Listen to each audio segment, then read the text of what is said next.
Good evening, everyone, and welcome to the Marian Minor Cook Athenaeum. My name is Maria Gutierrez Vera, and I'm one of your 3 Athenaeum Fellows this year. In 1919, President Woodrow Wilson proclaimed November 11th as the first commemoration of Armistice Day with the following words. To us in America, the reflections of Armistice Day will be filled with solemn pride in the heroism of those who died in the country's service, and with gratitude for the victory, both because of the thing from which it has freed us and because of the opportunity it has given America to show her sympathy with peace and justice in the councils of nations. Armistice Day was originally a day set aside to honor veterans of World War I, but in 1954, after World War II had required the greatest mobilization of soldiers, sailors, Marines, and airmen in the nation's history, the 83rd Congress, at the urging of veteran service organizations, amended the Act of 1938 by striking out the word armistice and inserting in its place the word veterans. In the decades since, Veterans Day continues to be a celebration to honor America's veterans for their patriotism, love of country, and willingness to serve and sacrifice for the common good. Here tonight to deliver the 2021 Veterans Day Lecture to commemorate veterans and to recognize all active servicemen and women is Brian Castner, a Bronze Star recipient and nonfiction author. Castner served 3 tours of duty in the Middle East, 2 of them in Iraq as the head of an explosive ordnance disposal unit. He served as an explosive ordnance disposal officer in the U.S. Air Force from 1999 to 2007. His memoir, The Long Walk, A Story of War and the Life That Follows, is a story of his struggle to survive modern combat in Iraq and his personal tale of confronting the new person he had become upon returning to his family. Castner is also a nonfiction writer. His most recent book is Stampede, a new history of the 1897 Klondike Gold Rush. He is also the best-selling author of Disappointment River, All the Ways We Kill and Die, and as mentioned earlier, the war memoir, The Long Walk, which was adapted into an opera and named a New York Times editor's pick and Amazon Best Book of the Year. His journalism and essays have appeared in the New York Times, Wired, Esquire, The Atlantic, Foreign Policy, and on National Public Radio. He is the co-editor of The Road Ahead, a collective of short stories featuring veteran writers, and has twice received grants from the Pulitzer Center on Crisis Reporting, once to cover the Ebola outbreak in Liberia in 2014, and secondly to paddle the 1,200-mile Mackenzie River to the Arctic Ocean in 2016. In March 2018, he joined Amnesty International as a senior crisis advisor. And now, for the last time this semester, we must ask that you all abide by the Athenaeum's health and etiquette guidelines. Please keep your masks on over your nose and mouth for the entirety of the program indoors. If you would like to take a drink of water, we kindly ask that you step outside of the Egret dining room to do so. Please take a moment now as well to silence and put away your cell phones. Ensure that your mask is properly fitted, and remember that, as always, video and audio recordings are strictly prohibited. And without further ado, please join me in welcoming Brian Castner to the Marian Minor Cook Athenaeum.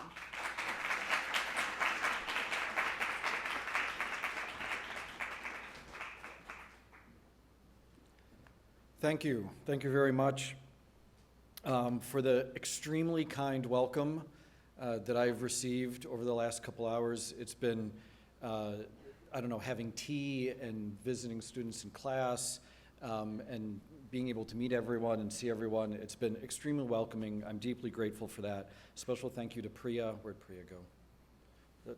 For organizing and for putting all this on. And I've heard many, many times 2 things.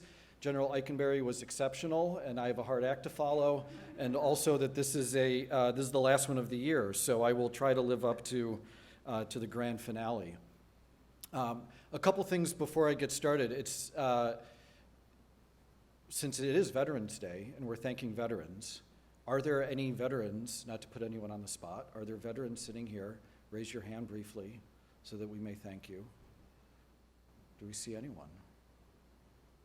Okay, I guess it's me. I'll talk more about that in a second, unless I did miss someone in the back. My eyesight is failing. I'll talk more about that civilian-military divide in a moment. The other thing I wanted to say is I just want to bring up, speaking of World War I and November 11th and 11th hour, 11th day, 11th month, all that. That's where I wear a poppy. It's, Flanders Fields is the famous poem, of course. I grew up, and I still live, right on the Canadian border. I watch Hockey Night in Canada. I don't know how many hockey fans we have. You watch Hockey Night in Canada, all the hockey coaches always wear poppies for the entire month of November. That is, kind of the way to commemorate. So I guess I just wanted to explain that quickly, why wear a poppy today. In the United States, it's also a symbol used in Memorial Day, of course. So again, thank you for having me. It's Veterans Day. It's the first Veterans Day since the fall of Kabul and the end of the war in Afghanistan, and I'd be remiss if I didn't start by acknowledging that. It's also the first Veterans Day in 20 years that America is not at war, seemingly, or at least you've been led to believe that. That was the New York Times headline today, is that President Biden is officiating over the first Veterans Day in 20 years without there being a war. I don't think that's true. I think there's more to that story. More on that in a moment as well. The reason that I'm here speaking to you on Veterans Day is because I've wrote a book. And what I've learned in the almost 10 years since it came out is that if you're really, really lucky, that every book is two books. There's the book I thought I wrote, and then there's the book that it's turned into as it's found an audience and is even used in class, I discovered, which is incredible. That's where the luck comes in. I thought the book I wrote was a very small story of something that happened to me and some of my friends, and it was the story of my time in Iraq and coming home. But that book has turned into something else, and it's the one that allows me to come here and speak to you and add to this incredible conversation that you have in this space, and ask these questions about the wars our nation fights and what it means to come home.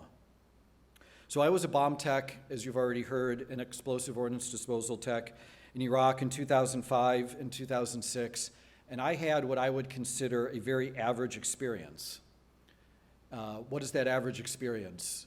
Car bombs mostly that went off before we got there, so we were doing post-blast investigations, too many improvised explosive devices, too much of picking up the bodies and not enough of taking the devices apart is what it meant for me. I'm not going to tell any of those specific war stories tonight. By the way, do you know the only difference between a war story and a fairy tale? So a fairy tale starts, once upon a time, and a war story begins, no shit, there I was. But otherwise, they're almost exactly the same. So what does this average experience in Iraq mean?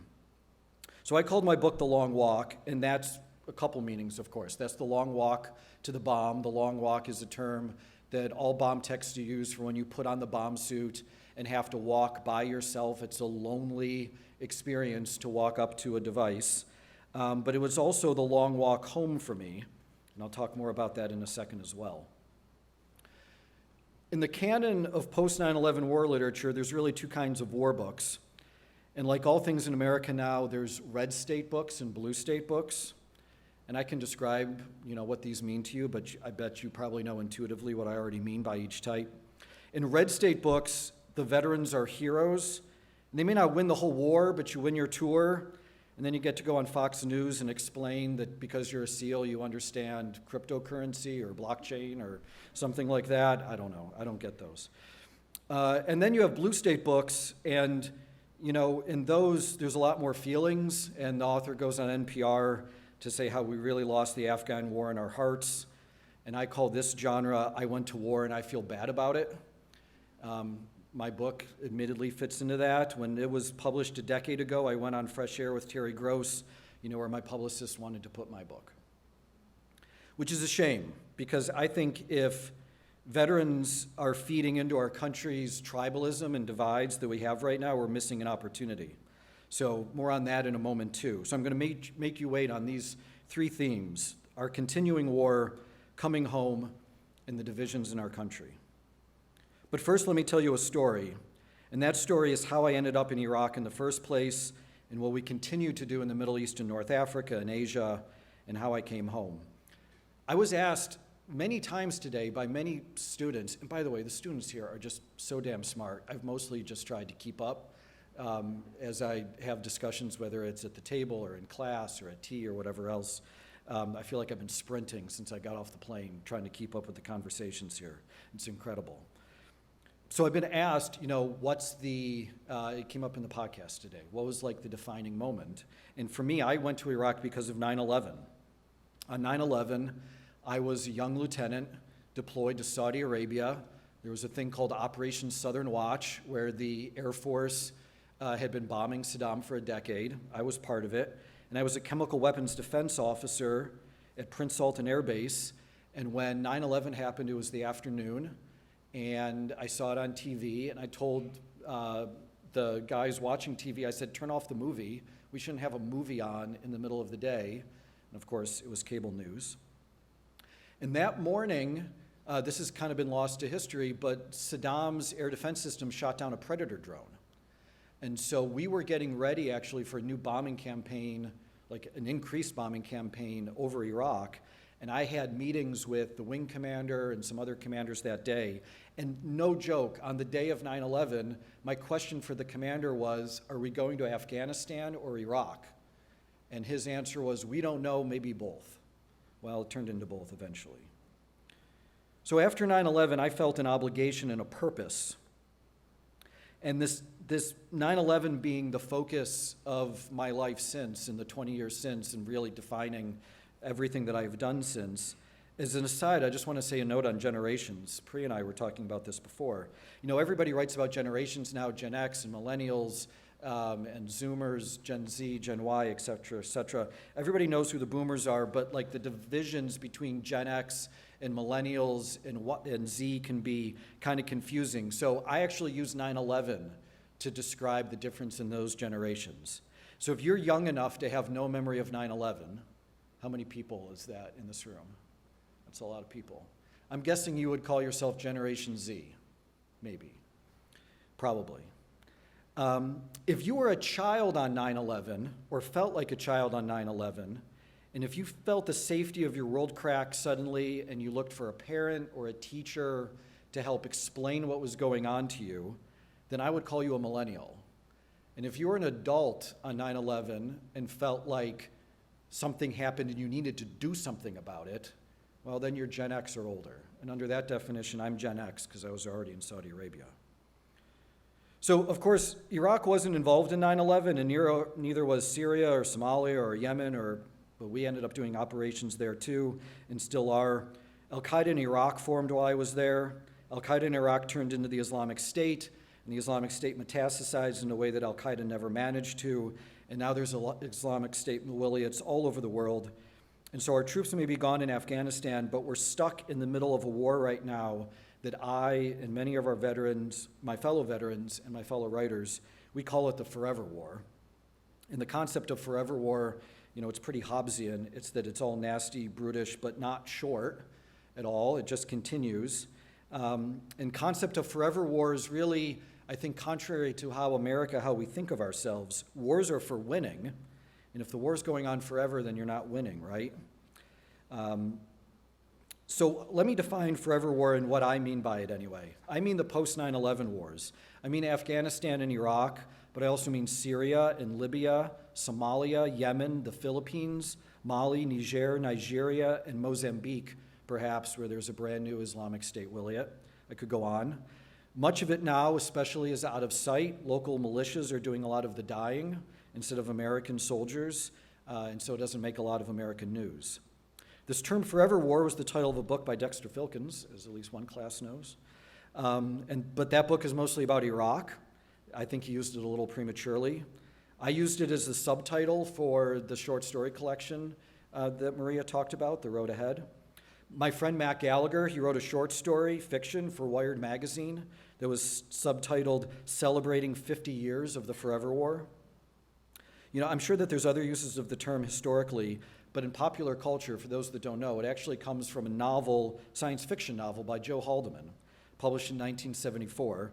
If you're not a fan of science fiction, I encourage you to read it anyway. It's a story about a war that takes place over hundreds and thousands of years because the planet that Earth is fighting is so far away, it takes that long for the spaceships to get there. Haldeman said in interviews after that it was important that the soldiers of that war be Vietnam vets and that the aliens that they fight be as confused and scared as the humans, and that at the end of that war, the humans come home and find that Earth has evolved past war, and no one can relate to what they've done, and they basically say, like, thank you for your service, you weirdo, you did this thing we don't understand. Several years ago, I wrote a New York Times essay, which was titled Still Dying in the Forever War, about a sailor named Scotty Dayton who died on a mission in Syria. He was an EOD tech like me. He was assigned to a SEAL team. He was 42 years old. He was on his 6th tour at least. He had over 20 years in the Navy. He could have retired. Instead, he kept deploying. Why? That's what I was trying to figure out in that op-ed. I asked why people do this. Because this is the defining experience of America in a forever war. It's not going to war, it's going to war and coming home, and then going to war and coming home and doing it over and over and over again. I read a lot about coming home in The Long Walk. The first sentence of that book is, the first thing you should know about me is that I'm crazy. And I made crazy with a capital C. And why was I crazy? I use crazy as a stand-in word for post-traumatic stress and worry and grief and moral injury and all these physical symptoms. I thought I was having a heart attack. I spent basically, that book is an explanation to myself about why any of these things happened. But at least some of it stemmed from my wartime service. It made no sense to me to only write about Iraq and taking apart bombs, though. So I intertwined that story of war with the story of coming home. And in that way, I unintentionally, I didn't mean to do this, I contributed to a theme, the trope, that has come to define this forever war writing. George Packer wrote about this in The New Yorker, that the unifying image of these forever wars, post 9/11 wars, like the trench in World War I or the jungle in Vietnam, the unifying symbol for these wars is homecoming. It's the only thing that all of us did. Baghdad is different than Kabul, and Kabul is different than northeast Syria, and Syria is different than the Philippines, and that's different than the drone base in Niger. The only thing that all of us did was come home, and then sometimes go back and come home over and over again. Phil Cly even wrote, the title of his National Book Award winning collection was even titled Redeployment. You know, this homecoming, this constant homecoming is really jarring. It's jarring for a number of reasons, but I want to stress that nothing that veterans today are experiencing is new. I mean, Odysseus wasn't recognized after 20 years away. Hemingway, we talked about a little bit about the Nick Adams stories in Michigan. You know, he goes fishing to feel all the old feeling. Walt Whitman, who was a nurse in the Civil War, he wrote in Leaves of Grass, published in 1865. I'm going to read just a little bit of this. If you don't know what's coming, as soon as I read it, you'll recognize it immediately. O me, O life, of the questions of these recurring, of the endless trains of the faithless, of cities filled with the foolish, and myself forever reproaching myself, for who are more foolish than I, and who more faithless? Of eyes that vainly crave the light, of the objects mean, of the struggle ever renewed, of the poor results of all, of the plodding and sordid crowds I see around me, of the empty and useless years of the rest, with the rest me intertwined. The question, O me so sad recurring, what good amid these, O me, O life? I mean, Whitman was a nurse in Civil War, but that sure sounds to me like me coming home from Iraq and many other people as well. And the general lack of understanding on the part of the country about what the military has been up to for 20 years. It's often called the civilian-military divide. You know, America did not have a shared wartime service. After 9/11, the military went to war and America went to the mall. Many people in the military said that. To be fair, there was an American president that said that's what people should do. What does America know about veterans coming home? I think America is divided on this view. It's either heroes or victims. You're lauded or you're broken. Thank you for your service or suicides. This roughly correlates to the red state and blue state books, of course, right? So Jim Dow at the New York Times, who used to cover the veterans beat, a friend of mine, he talks about the big four. When people think of veterans, the big four they think of are traumatic brain injury, post-traumatic stress disorder, suicide, and the backlog at the VA. That's how veterans are defined. You know, in a number of colleges, and I don't want to I don't know how it is here, but so I hope I don't impugn anyone. But at a lot of colleges, the access coordinator, the person who works with people with disabilities to make sure they have the services they need, that's also their vet coordinator, as if being a veteran kind of like in and of itself like is something that needs to be overcome if you're going to come to school. And I should say these big four are real. Like these are not fake things. The RAND Corporation in 2008 did a study that 20% of all returning veterans have post-traumatic stress disorder or traumatic brain injury. The National Disability Center says the number is actually 40%. About 7,000 service members died in combat in Iraq and Afghanistan. The number of Iraq and Afghanistan veterans that committed suicide is over 4 times that many. It's 30,000. But I think that veterans are more than heroes on cable news and suicide statistics, and this is the challenge. The gulf between our military and the larger civilian community and the alienation and the loneliness that 20 years have brought us. So why does this gulf exist and how does it manifest itself? I mean, there's some census numbers. There's 3 million Iraq and Afghanistan there's 3 million Iraq and Afghanistan veterans, which is less than 1% of the population, right? I went through and looked at some demographic data of like the biggest military towns, places with large military populations. The top 20 have fewer than 200,000 people, and half of those top 20 are in Georgia, Louisiana, and North Carolina. In the top 50 military towns in our country, only one of them is over 1 million people. Can anyone name it? It's not that far away. San Diego, that's right. You go to a place like New York City or DC even, with the large government, tiny fraction of workers you have any sort of military affiliation. Even in San Diego, it's only 0.5% have a military affiliation. That puts it in the top 50. So the military has had a different experience for 20 years. It is physically isolated geographically, and it's also an experience within families largely. Pew Research, has done research on this, that if you're over the age of 50, there's an 80% chance that you have a member of your family that's in the military. But if you're under 30, it's 33%. So like essentially World War II and Vietnam veterans, are aging out, and once they're gone, the younger, really very, far fewer families have a connection. The military is poorer than America as a whole. It's more Southern, it's more Latino, it's more white, but it's less African American, than America generally. And the statistics are sharp. Only 1% of members of Congress and senators have a child in the military. Actually, might imagine that it's less than that. Less than 1% of Ivy League grads go into the military. Between 1944 and 2012, every presidential election had a military veteran, and since then, 16, 16, and 20, neither candidate has been a veteran. It's worth asking, is this a problem at all? Is this a problem that needs fixing? Do we need a president that was a veteran? Should we care about any of this? And as long as they're all volunteers, does it really matter if you barely know anyone that's actually in the military? I would argue that democracy only works when the electorate is well informed. And it's much easier to send an army to war when you don't know anyone in it.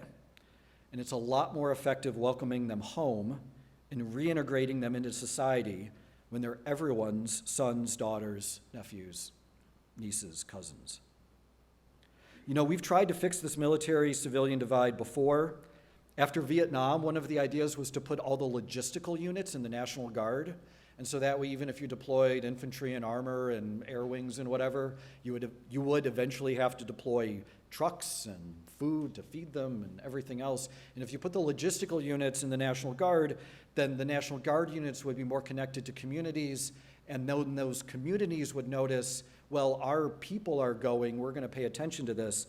As far as I can tell, that didn't work. I don't know of any protests that centered around don't deploy our National Guard unit. We've tried the draft. previously. I know this came up at a talk recently. Tom Ricks, the journalist, he calls the elimination of the draft a tactical success but a strategic failure, meaning we've created a unit or we've created a military that doesn't lose on the battlefield but fails to integrate and bring all of America into it. Our military is very, very good at what it does, and fewer Americans have buy-in when it comes to it.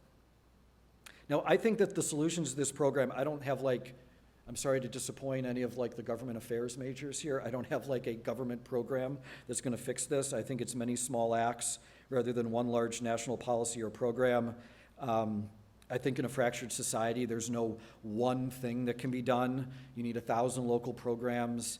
People often ask me what they can do individually to welcome veterans home. And I say that if every single person reached out to the deployed veteran that they were closest to in their life, then it would all just naturally happen and we wouldn't even need a program. But I think that there's more to this, and it's what veterans have responsibility to do. And here I'm going to go back to Walt Whitman for a second. Whitman asks, what good amid these, O mio life? And he actually has an answer. His answer is that you are here, that life exists and identity, that the powerful play goes on, and you may contribute a verse. So the question for veterans is, now that you're back home, and what are you going to do, and what verse are you going to contribute? Now, I wrote a book about coming home and asking that question, and my question was, what kind of person am I now, and what comes next? Veterans have had experiences like few civilian peers, but I think it's incumbent upon veterans to know that we do not have we don't have the sole right to trauma, or we don't, to claim it essentially. We should find common cause with people who have been outside the country, have seen real poverty, have seen what humans can do to each other. We have more in common with people that have known tragedy than we think, whether that be immigrants from other places or that people that have had experiences outside of this country, and especially veterans on campuses. I know I've met some of the ROTC folks here. I know that there's some that are prior enlisted or prior officers coming for a master's degree. These people exist. Empathy works both ways. Veterans should be sharing their story, even if it's an average story. I have an average story. You don't have to be the one to have shot bin Laden. You don't have to be the one to have done a hostage rescue. All of these average stories help in that empathy, which works both ways. We should start by telling these average stories and to step out of our comfortable groups. Because we have an opportunity, and this is my last thought, and the challenge I want to leave. The challenge is, as a veteran, what do I do next, and why do I come home? How do I come home? And I think the challenge, this is why I go back to the idea, this challenge is the reason I think it's a shame that there are red state veterans books and blue state veterans books. Because for the last 10 years nearly, America has been really inward looking. Basically, since Obama's surge in Afghanistan ended in 2012, the best minds of our generation, we've been looking at ourselves rather than out into the rest of the world. And these minds are brilliant, and there's a lot to see, and there's a lot to expose. People like Ta-Nehisi Coates. In a previous generation, he might have tackled communism or colonialism or any other of topics. He focused on systemic racism at home. It's an important topic. It's a righteous topic. Other writers have focused on systemic sexism at home or on political tribalism at home. They're all related, they're all important, they're all inward-looking. My challenge for my federal veterans, especially on Veterans Day, is to continue to be outward-looking. There's few big tents left in America, and I want to stand up for the military being one of them. It's still a broad melting pot. You might hate that term, but it still brings in many, many different types of people and cultures. And I think it's an example, or can be, for the tribalism that ails us. Because the military still has a focus on service of something greater rather than to the self, looking out with a sense of service. That well-meaning inclination of service to something greater, it has not always been put to good use by our political readers. But the gut inclination to serve something beyond you and your small tribe is an important one. And this way of service, this concept of service, it can be unpopular today, and here's what I mean by that. Service, when it comes to the military or when it comes to AmeriCorps or Teach for America or many other ways that you can serve something outside yourself. It's about joining. We don't have much of a joining culture anymore. We have an entrepreneurial culture. We, speaking to the students now, when your parents and teachers talk to you and we tell you that you can change the world, and this is true, now the way to do that is to invent an app or to do a GoFundMe campaign or to start a new group, set off by yourself, forge a new path, be true to yourself. That there are amazing things you can do like that that loses a sense of joining something to serve something bigger. Being a veteran is the opposite of that. You join a group and you give up a piece of your identity to do it.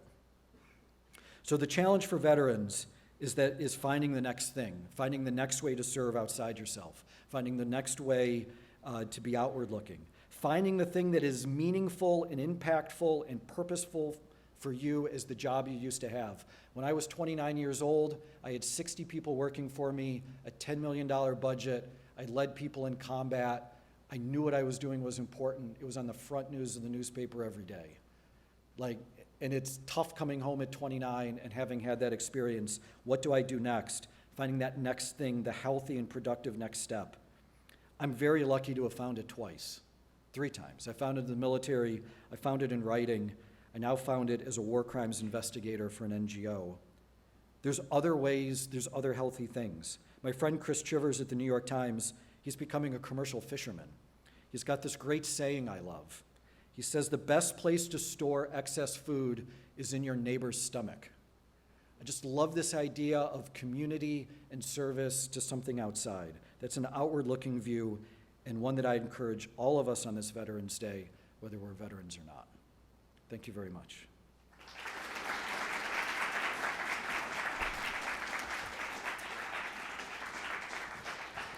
And rumor is we do questions. So thank you. I love questions. Go ahead. That's great to hear. Thank you so much for talking with us and sharing your knowledge and wisdom with us. So at this time, we'll be moving into a Q&A period. If you have a question, please come up to one of the 2 microphones at the front of the room. And also be sure to introduce yourself with your name, major, year, and college.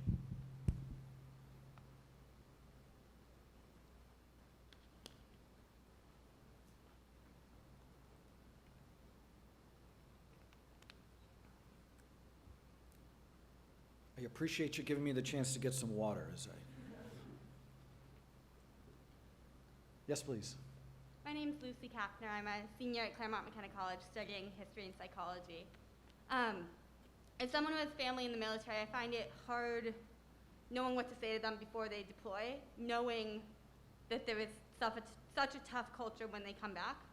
What would you say to current troops to kind of motivate them for that deployment, knowing that there are so many that don't have that family to come back to or don't have that supportive community? So your question is what to say to people that don't have the same family support that you're able to provide? Yes, and just more generally because nowadays there's not that same supportive homecoming culture. Yeah, I mean, I would say for families, when your family member deploys and comes back, the most important thing to say is I love you. And so if you don't have that family support when they're going and coming back, it's having, I'm sorry if we're doing feedback here. It's having the support that it's hard for an impersonal community to provide that same thing, but it really is like, it's not a government program that welcomes people back, it's a person that welcomes people back, right? And so, I mean, the military is very good at turning you on and not so good at turning you off. In the Veterans Administration, the VA, is struggling to provide health care and other things. They're not exactly the welcome back either. I'm doing some talking now because I don't know the answer to your question. Like, where is the right way, whether it's schools, what else in the community can be that thing to be that welcoming? It used to be that the answer to that question for those people was like the VFW, right? Or the American Legion. And this goes back to the lack of a joining culture now. Like, there is a VFW post in my town. I've never been inside of it, And if this finding the thing, and so instead of the VFW, we now have veterans groups that like ride horses, and we have veterans groups that do race cars, and we have veterans groups that go fishing, and right? Like, so I guess if you know of a person in your life, or anyone that knows in your person in your life that doesn't have that same family welcoming, there are those little niche opportunities, and just because of the nature of our world, they're harder to find, but when it gets found, hopefully it's the right thing. I know some people that, you know, going bow hunting in Colorado is the thing that did it. I had buddies that when I was really low, I had a buddy that took me skydiving, you know, shook me out of it. I think that, you know, finding that thing, and it's person by person. I fear I didn't really answer your question, but I think you've identified like an important part of the struggle in how some of those individual programs fall through. Thank you. Thank you. Hi, let me just say thank you so much for your talk and for your service to this country. I found it very inspiring. My name's Josh Morgenstein. I'm a first year here majoring in international relations. I had two questions for you. My first question is, why did you get involved in the military pre 9/11? And my second question is about, I guess, the process of coming home. A lot of veterans come back, but you know they don't come back the same as they were before. And you mentioned that, you know, it might take 1,000 local efforts to, you know, really welcome veterans back home. I was wondering if, second, you could just expand on what some of those local efforts might be and how the civilian population could participate in them. Yeah, so I got in the military to be an astronaut, and my recruiter lied to me. As recruiters have lied, we talked about this previously, for many years. I mean, I got my ROTC scholarship in 1994. I graduated high school in 95, I graduated college in 99. It was a different world, right? And the military and electrical engineering degree would have been a good way to go into an astronaut program if I could see, but I can't see. And so that was never really an option. I should say though, I mean, I joke about my recruiter lied to me. I mean, it was my choice to stay in. I stayed in longer than I needed to. I chose to go to EOD school. I went to EOD school after 9/11. I went to EOD school during the invasion of Iraq. I knew exactly what I was getting into. So it's not like I got, it's not like that was out of my control. The question about veterans coming home differently, I think is an interesting one. And I think it's interesting because kind of embedded, if not exactly in your question, and I think in a lot of perceptions about it, is this idea that, like, why would we expect the person to come home the same?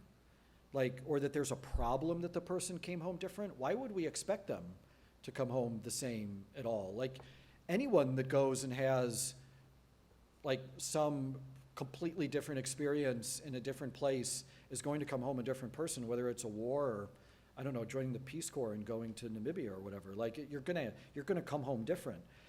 I think if culturally we understood that and accepted that, there's some, you know, back several hundred years ago, you know, there were several Plains Indians, indigenous tribes. They would essentially hold a funeral for their warriors before the battle, because whatever happened in the battle, they either came home dead or different. It's a little bit like the Irish holding funerals for families going to the United States because they knew they were never coming home to Ireland. Like, there's an acceptance that this person is going to be different. Even if they wrote a letter from the US, they would be a different person, right? I think that, I mean, I mentioned some of those, like, very fractured, whatever, like, the specialty niche veterans group is. I think it's just really important to embed in that the fact that the person is different is like a natural human reaction, and not because they did something wrong or there's something wrong with them. And post-traumatic stress disorder is real, anxiety disorders are real. Like, it's not like that stuff doesn't exist, but pathologizing human experience is something I think we should be wary of. Thank you, I appreciate it. Thank you. Hi, I'm Charlie. I'm a freshman here at CMC. I know, we had dinner together. We did, yes. Thank you again for your talk. So my question builds a little bit off the last question. You talked about the big four. Yep.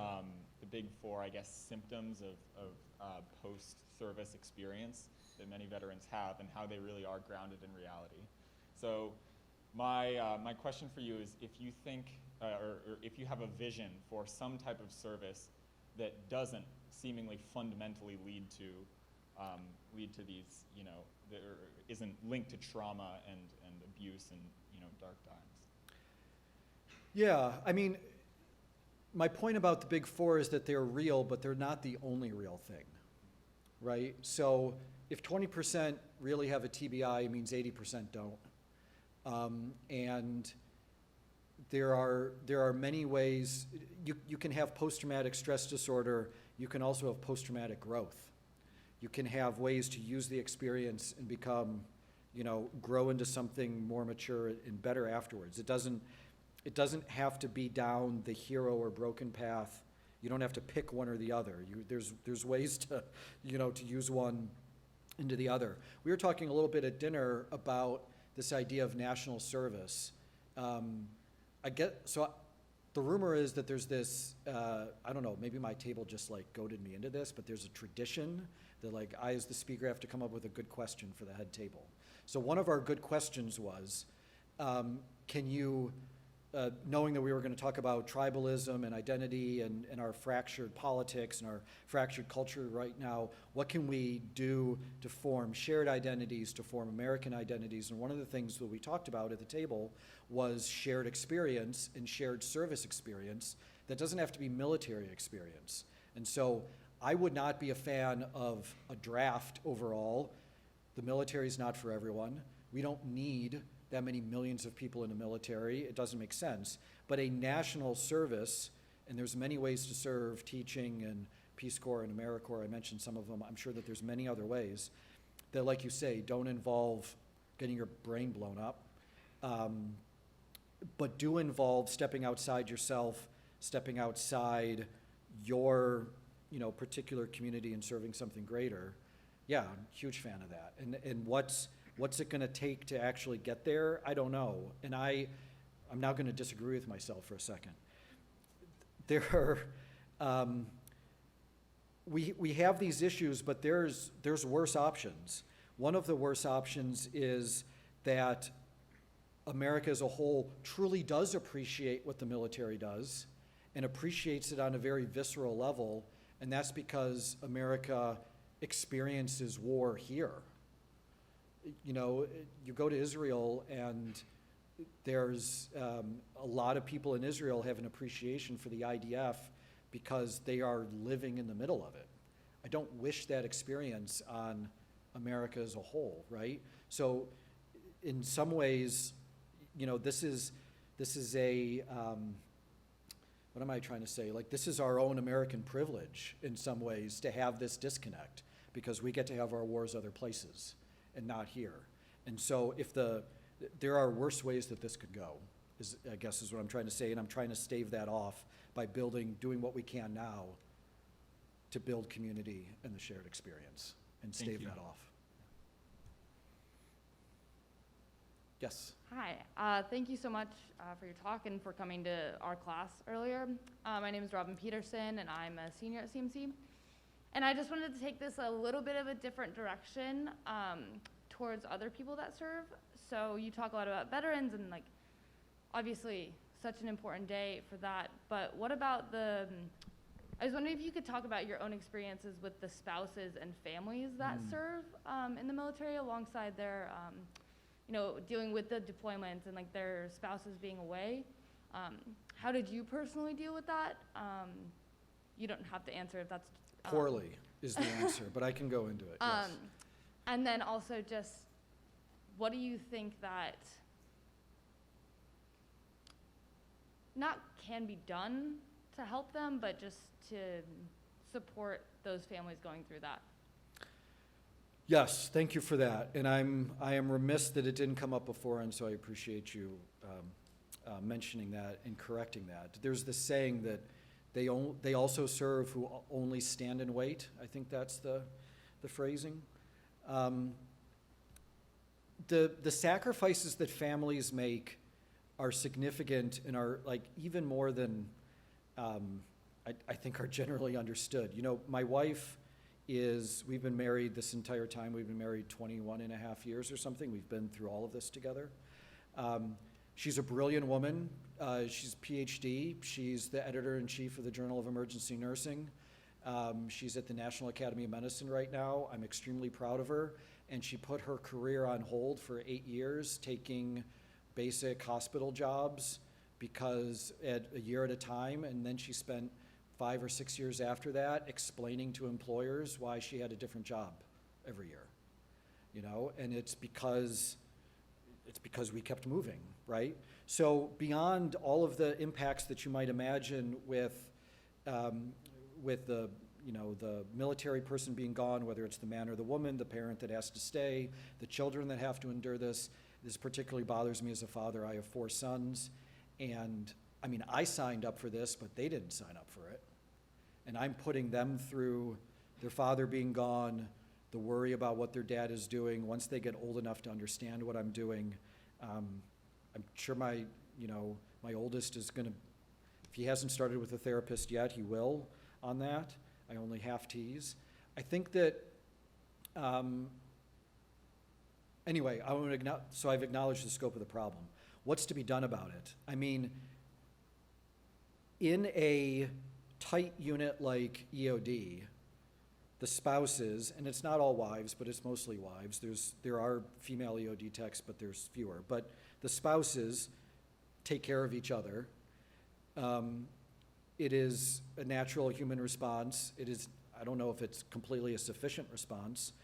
It's while you're in is actually in some ways easier than when you then pick up that family and then move them to, say, Buffalo, where I live now. And I still have the post-traumatic stress issues. I still have I'm writing a book about going crazy. And now all of the coping that you've developed to deal with that problem or deal with that spouse deployed has now been ripped away because all of the family support systems that existed during the deployment are gone, and we've moved to a place that has no idea what I've done. And this is what's happening to everyone, right? I don't know the government program that fixes that. I mean, there are government things that can be done. Fighting for my wife and I to get marriage counseling at the VA was a battle because she was like not allowed to receive care in certain ways. And like we had to like set it up in a special way. And then they eventually figured out how to do couples counseling.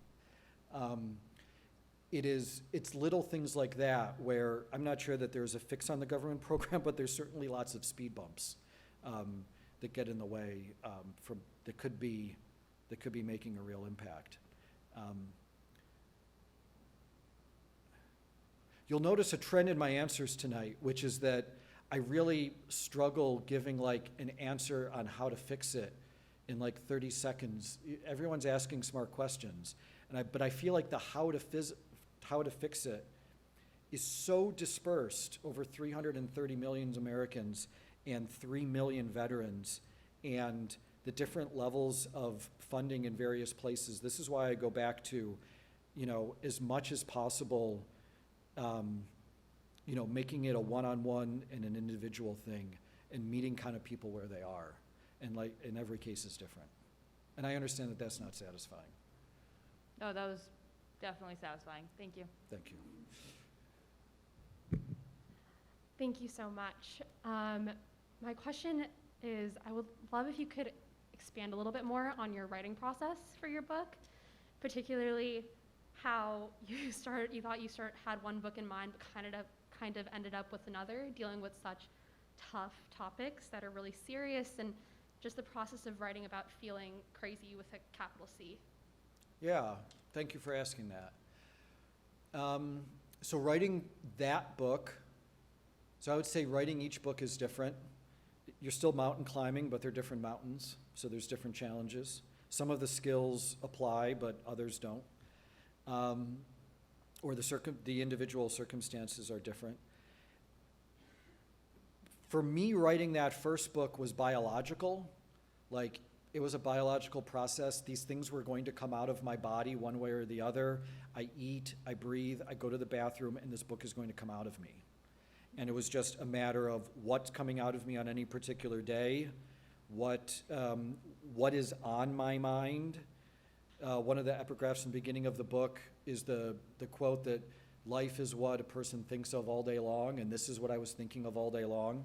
And so one day I was, fixated in some ways on the day of 6 car bombs, 6 VBEDs I call it. VBED is Vehicle-Borne Improvised Explosive Device. Some days I was thinking about the women screaming. Some days I was thinking about the foot in the box. Some days I was thinking about my friend Jeff, sometimes my friend Kermit, whatever it is, right? And the thing that was occupying my mind, I let myself work on. So I wrote the Kermit chapter first. I think that's chapter 7. And I wrote like chapter 3, and then I wrote this one, and I was constantly moving stuff around. My process for this book was writing it down, for me, was giving myself permission to forget.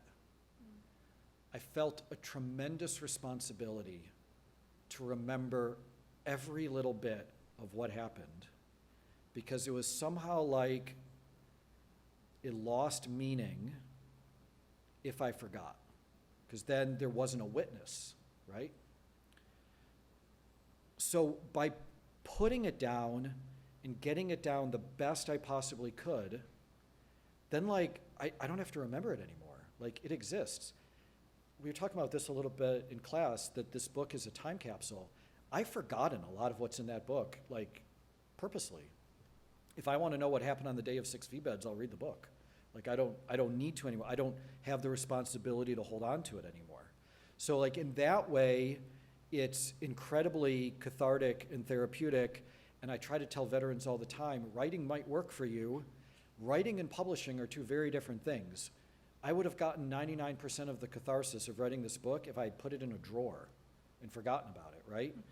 Publishing is different, and then because no one wants to read a catharsis, that'd be awful. You don't want to read my notes on that. But it is worth reading a story and a narrative. And then the point is, okay, take these things that need to come out and put them in a readable form, put them in a form that makes sense, where form follows function. The experience of reading the book is a little bit of the experience of having the experience.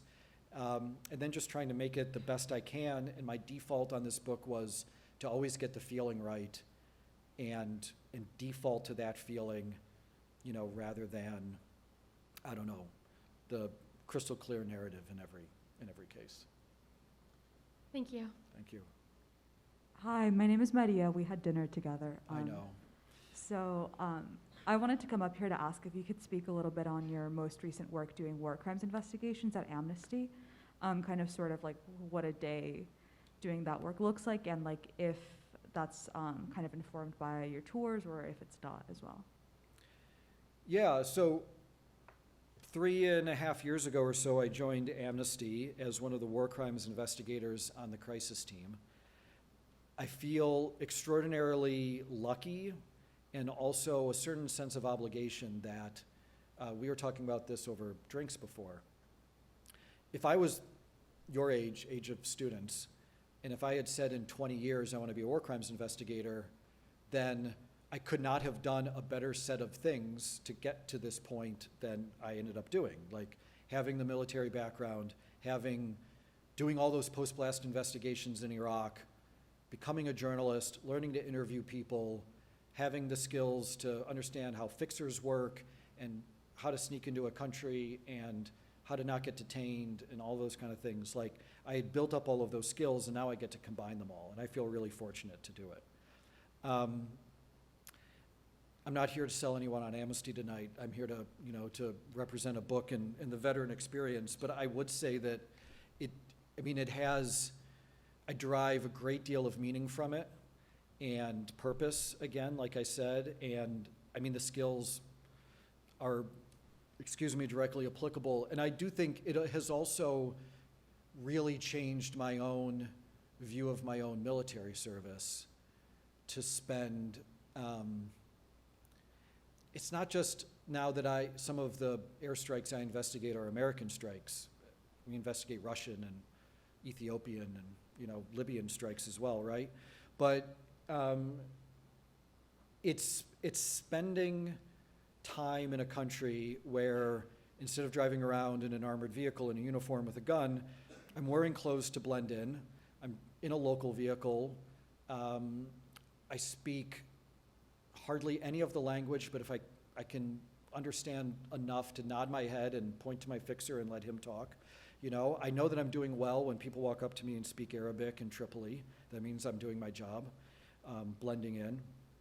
And then having those experiences in kind of like a really authentic way that you never get when you're driving around Hawija shooting at people, quite honestly. So it's provided,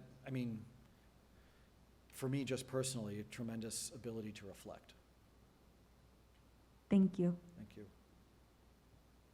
Hi again. Thank you so much for being with us here today. Your talk has been so insightful, and so is dinner, so thank you. One thing that I was really interested in that you mentioned in your speech was about the other forever wars, right, that completely are just not talked about in American media. And for me, when I was thinking about the withdrawal from Afghanistan, I thought, okay, it hasn't been talked about in the media for years. And suddenly everyone's like, wow, why didn't we address this earlier? So do you also see this as a turning point or an opportunity to be talking about those other forever wars? Or, maybe we can't prescribe, what's going to happen in terms of American interest, but what do you think are the aspects of forever wars that make them so covert in the American public? Because we just had a presidency where there was only one thing on the front page, which was the presidency. And it's not like our organization and others weren't doing work on airstrikes in Somalia. And it's not like media wasn't covering it. You can go back and find all the articles, right? But newspapers reporting on it is different than people reading it and gathering the clicks. And if it's on page 7, like who even gets a newspaper anymore? If it's, if it doesn't get shared and doesn't go viral, then it's as much of a people's interest as it is whether the media is covering or not. This is, I don't know, there's a certain chicken and the egg scenario with that. What would it take for there to be more interest? I think that I was hardened. It was a horrific attack, the drone strike in Kabul that killed 10, including 7 children. It was a horrific incident. I was pleasant, that's the wrong word, but I was surprised that it got the level of interest it did. It got interest because the world was looking at Afghanistan at that time. That strike, the equivalent of that strike, has happened every week for 20 years. Some of them have been covered and you just haven't read about it. Some of them we'll never know about because they're in places we can't get someone like me or you can't get a journalist. I don't know, is there an opportunity? When there were 4 soldiers that died in Niger in an ambush a couple years ago, and then there were hearings in Congress about it, I forget which senator it was that said, we have troops in Niger, and it's like the Armed Services Committee, right? So if that's the level that we're working at, that's the level of education. There's many people responsible for that. There's a military that prefers it that way. There's a political system that in some ways prefers it that way. But there's also a general, all of us that just have a limited amount of time in our day and read something else. And until that changes, then we are where we are. Thank you. Hi, my name is Ari. I'm a senior at CMC, majoring in philosophy, politics, and economics.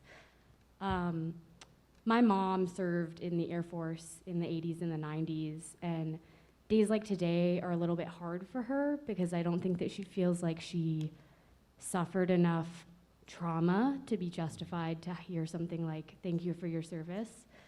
So I'm curious how this like homogenization of the veteran experience impacts kind of like the big four that you were talking about, as well as the civilian veteran divide. Yeah, that's a really important question. I